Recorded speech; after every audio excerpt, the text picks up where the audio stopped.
Hello and welcome to this edition of Race to Power on WION World is One. I'm Eric Njoka. We'll talk about Syria, we'll talk about Bangladesh, and we'll also talk about India in this program. As Syria decides on the shape and tenor of its government after the end of the Assad regime, an array of factors come into play, with multiple nations reaching out to rebel leader Mohammed Jolani. Transition of power in Syria was the focus at top diplomats from the United States, the Arab League and Turkey met in the Jordanian port city of Aqaba over the weekend. They talked of priorities of the new leadership in Syria should adopt, including inclusivity and minority rights. Rise of terror groups remains a big concern. The leaders assured support for a united, sovereign Syria. We do not want Syria to descend into chaos. We don't want for Syria but to move along a path that leads it towards the future, as I have said, a future that is prosperous for all Syrians. The mechanisms to achieve this future are clear. Mechanisms we all know, defined in Resolution 2254. Hayat Tahrir al-Sham, or HTS, Chief Abu Mohammed al-Jolani met with the United Nations envoy Geir Pedersen, who is on a visit to Damascus. Jolani discussed with Pedersen the changes that have occurred on the political scene and underscored the need to update a 2015 United Nations Security Council resolution to suit the new reality. After the US, the UK has confirmed establishing diplomatic contacts with the HTS. Britain's Foreign Secretary David Lammy acknowledged that the HTS remain a designated terrorist organization, but listed the need for a representative and inclusive government in Syria. The UK has announced $63 million of humanitarian aid for the most vulnerable Syrians. Qatar's embassy to Syria is to resume operations on Tuesday. The Gulf Emirate made the announcement as its diplomats visited the country and met with its transitional government. In a significant landmark, Turkey also reopened its embassy in Syria over the weekend. There's also been big focus on multiple ethnicities in Syria and whether they can unite on governance. And according to the CIA World Factbook, Sunni Muslim Arabs make up 50% of Syria's nearly 24 million population, while Alawites, Kurds and Christians make up 45%. The remaining percentage comes from Druze, Ismaili and other ethnic and religious groups. Druze community leaders have spoken of support to Israel to run the government. The HTS leader says the HTS is communicating with Western embassies. He added that Syria was too exhausted for another war amid Israeli forces seizing a buffer zone in the occupied Golan Heights. A week since the fall of Bashar al-Assad, Syria struggles to get back on its feet again. Preparations are on for Damascus International Airport to resume operations. Authorities have announced reopening of schools. On the streets of Damascus, there are signs of business activity resuming, though restaurants remain cautious on issues such as serving alcohol and liberties they can take.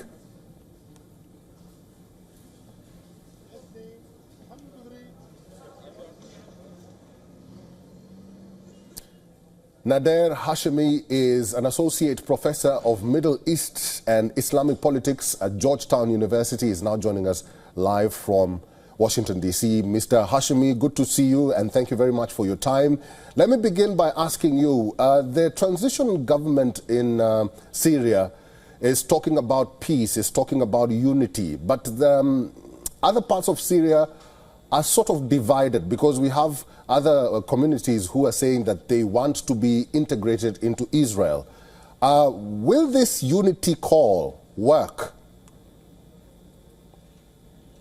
Well, look, I think it's important to point out that Syria is just emerging from 54 years of one family rule that has been characterized by extreme brutality, the likes of which we have rarely seen on the planet, perhaps since Joseph Stalin. I'm talking about the level of repression and torture and trauma that the Assad regime has inflicted on the Syrian people.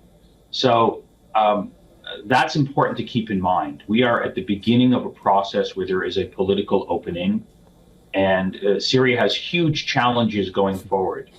The good news is that these new rebel leaders, in terms of what they've been saying publicly, calling for unity, calling for a new vision, calling for inclusivity, calling for tolerance, those are all really good statements. But as anyone who's studied politics should know, politicians should be judged not by what they say, but what they do. And what these new rebel leaders choose to do remains to be seen. It's only been 1 week since Assad fled to Moscow. So there's a lot of question marks about what happens next. I think this is something that we're all watching for. Of course, there's lots of concerns as well, because this rebel movement, HTS, headed by Abu Muhammad al-Jawlani, was formerly affiliated with Al-Qaeda. To their credit, they have claimed that they've broken ties, they've reformed themselves. But if anyone looks at how the HTS rebel movement governed the northern province of Idlib, it's not a pretty picture. And if that's going to be the model for the future of Syria, then there's going to be a lot of chaos moving forward. So we have to see how this all plays out. But I think we have to give Syrians time and space to figure it out. Mr. Hashemi, let me stick to your last point there about rebel groups, because we've seen what happened in Afghanistan. The Taliban, after it took power in Afghanistan, it has never been recognized as a government. Do you think that's the same fate for the HTS in Syria going forward? Because countries like the United States and countries like UK still consider HTS a terrorist organization. Yeah, that's a good comparison. I think the HTS, if you listen closely to what they've been doing, not just since they toppled the Assad regime, but really for the last several years, they've been trying to send a message to the West that they are a different organization. They're not a terrorist group. They've changed, they've reformed, and they desperately want recognition. I think that explains, in part, this more moderate tone that we've been hearing.